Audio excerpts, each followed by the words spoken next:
Tudástár 24. Most azt nézzük meg, mit mutatnak az adatok Átány esetében.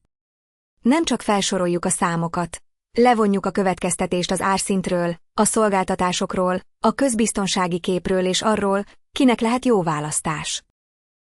Átány mindennapi képe alapján a helyi szolgáltatások inkább az alapvető mindennapi igényeket fedhetik le, ezért költözés előtt érdemes megnézni, mi érhető el helyben és mihez kell ingázni.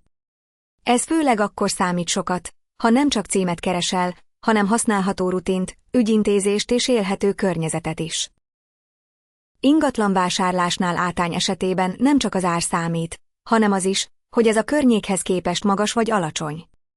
Átány az ingatlanárak alapján drágábbnak látszik a környékbeli települések többségénél.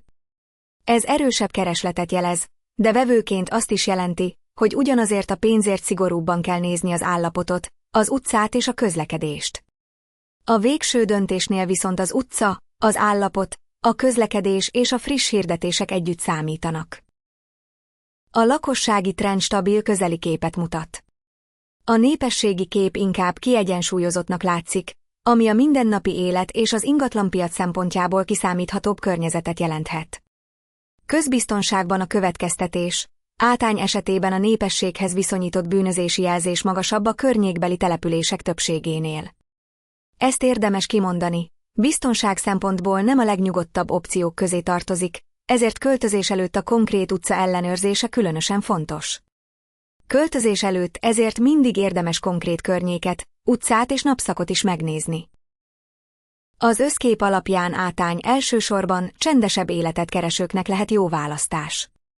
Ha a szolgáltatási szint, az ingatlanpiaci helyzet és a közbiztonsági következtetés belefér a terveidbe, akkor érdemes komolyabban is megnézni. A részletes településkalauzt és a kapcsolódó adatokat megtalálod a tudástár24.hu oldalon. Tudástár24.hu